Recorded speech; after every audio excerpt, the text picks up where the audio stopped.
এই বর্ষার মৌসুমে মোটামুটি সব মাছেই ডিম থাকে আর ডিমওয়ালা মাছ খেতে কম বেশি সবাই পছন্দ করে। আসসালামু আলাইকুম, আমার আজকের রেসিপি ডিমওয়ালা ট্যাংরা মাছের চচ্চড়ি।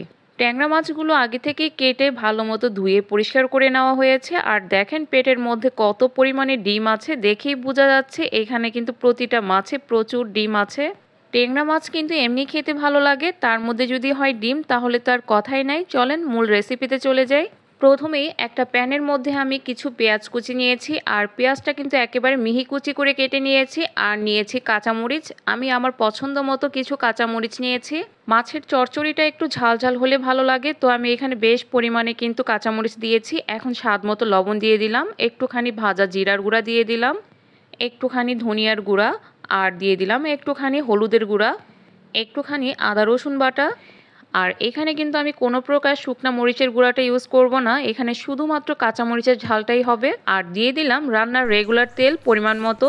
এবার হাতের সাহায্যে ভালো মতো কচলিয়ে পেঁয়াজ কাঁচামরিচ মশলা একসাথে মাখিয়ে নিব। সমস্ত উপকরণ এমনভাবে মাখাতে হবে যেন রান্নাটা অর্ধেকটাই এখানেই হয়ে যায়। চচ্চড়ি রান্নাতে যেহেতু নাড়াচাড়া করব না, একদমে বসিয়ে রাখবো, সেক্ষেত্রে পেঁয়াজটাকে ভালো মতো এভাবে ডলে নরম করে নিতে হবে।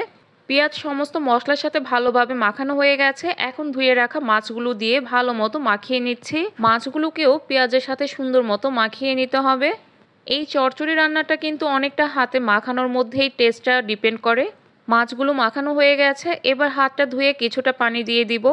রান্নাতে কিন্তু হাত ধোয়া পানিটা রান্নার টেস্ট কিন্তু বাড়িয়ে দেয়। এখানে খুব বেশি পানি দেওয়া যাবে না, দেখেই বুঝতে পারছেন কতটুকু পানি দিয়েছি। আর মাছগুলোকেও সুন্দর মতো করে একটু সেট করে নিয়েছি। এবার সুন্দর একটা ফ্লেভারের জন্য দিয়ে দিচ্ছি ধনিয়া পাতা। আমি এখানে বিলাতি ধনিয়া পাতাটা ইউজ করেছি। আমার কাছে দেশি ধনিয়া পাতার থেকে বিলাতি ধনিয়া পাতার ফ্লেভারটা বেশি ভালো লাগে। আমি বেশ কতগুলো ধনিয়া পাতা ভালো মতো কুচি করে কেটে রেখেছিলাম, সেটা উপর থেকে ছড়িয়ে দিলাম। এবার ঢাকনা দিয়ে ঢেকে চুলায় বসিয়ে দিব। প্রথমে চুলার আঁচটা হাই হিটে রেখে বলক তুলে নিব, এরপর চুলার আঁচটা মিডিয়াম টু লোতে রেখে দিব।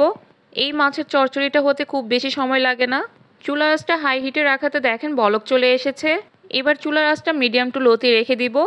এইদিকে কিন্তু বাহিরে প্রচণ্ড বৃষ্টি শুরু হয়ে গেছে, আর বর্ষাকাল মানেই হচ্ছে কিছুক্ষণ পরপর বৃষ্টি আসা। চচ্চড়িটা হতে হতে আমি এখানে বৃষ্টি দেখতে চলে আসলাম। মাশাল্লাহ প্রচণ্ড বৃষ্টি হচ্ছে, আর এই বৃষ্টিটা দেখতে কিন্তু ভীষণ ভালো লাগতেছিল। বৃষ্টি দেখতে দেখতে 15 মিনিট পরে দেখেন ঢাকনা তুলে আমার রান্নাটা কিন্তু অলরেডি হয়ে গেছে। এবার এই চচ্চড়িটা চুলা থেকে নামিয়ে পরিবেশন করে নিলাম। গরম ভাতের সাথে এই ঝাল ঝাল ট্যাংরা মাছের চচ্চড়ি খেতে কিন্তু অসম্ভব ভালো লাগে। আশা করছি আজকের রেসিপিটি ভালো লেগেছে, আর ভালো লাগলে অবশ্যই লাইক কমেন্ট শেয়ার করবেন। সবাই ভালো থাকবেন, আল্লাহ হাফেজ।